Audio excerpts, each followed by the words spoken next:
ஜனநாயகன் படத்துக்கு sensor certificate வராததுக்கு காரணம் புரட்சி தலைவர் எம்ஜிஆர் அப்படின்னு சொன்னா நீங்க நம்புவீங்களா? ஆனா அதுதான் உண்மை. 9ஆம் தேதி ரிலீஸ்னு சொல்லியிருந்தாங்க. இன்னைக்கு தேதி 7, நடுவில் ஒரே ஒரு நாள் தான் இருக்கு. இதுவரைக்கும் சென்சார் சர்டிபிகேட் வரல. இந்தியாவில் இது வரைக்கும் எந்த திரைப்படத்துக்கும் இந்த மாதிரி கடைசி நாள் வரைக்கும் சென்சார் சர்டிபிகேட் இருந்ததே கிடையாது. இத்தனைக்கும் அவங்க டிசம்பர் 22ஆம் தேதியே இந்த படத்துக்கு யூஏ சர்டிஃபைடுன்னு வாய்மொழியா சொல்லிட்டாங்க. ஆனாலும் சர்டிபிகேட் இன்னும் கையில கொடுக்காம வச்சிருக்காங்க. கோர்ட்ல கேஸ் போயிட்டு இருக்கு. இன்னைக்கு கூட ஹியரிங் இருக்கு. நேற்று கூட நீதிபதிகள் சொல்லியிருந்தாங்க, ஏன் 9ஆம் தேதி தான் ரிலீஸ் பண்ணுவோம், 10ஆம் தேதி ரிலீஸ் பண்ணக்கூடாதா, தை பிறந்தால் வழி பிறக்கும், அதெல்லாம் சொல்லியிருந்தாங்க.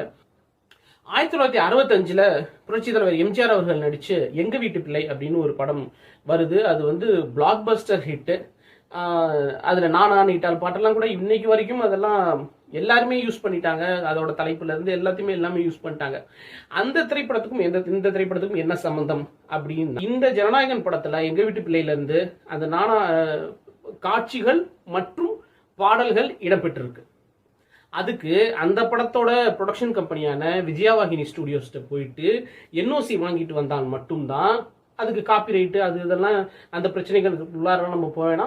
அவங்கள்ட்ட போய் என்ஓசி வாங்கிட்டு வந்து சென்சார் போர்ட்டை கொடுத்தா சென்சார் போர்டு ஏற்கனவே ரெடி பண்ணி வச்சிருக்கிற சென்சார் சர்டிபிகேட்டை கையில் கொடுத்துருவாங்க.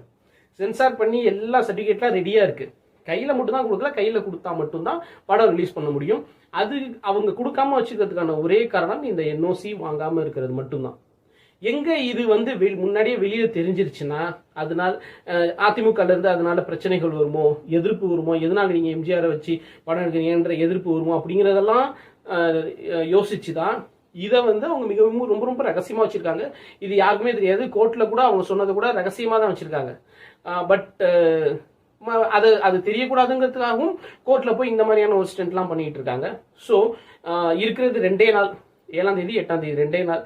இதுக்குள்ளார அவங்க விஜயவாகினி ஸ்டுடியோஸ்லேருந்து என்ஓசி வாங்கி கோர்ட்ல போய் சமர்ப்பிச்சு அல்லது சென்சார் போர்டில் போய் சமர்ப்பிச்சு சென்சார் போர்டில் இருந்து சர்டிஃபிகேட் வாங்கினால் ஜனவரி 9ஆம் தேதி ஜனநாயகன் படம் ரிலீஸ் ஆகும். ஆகுதா அப்படிங்கிறத பொறுத்து இருந்து பார்ப்போம்.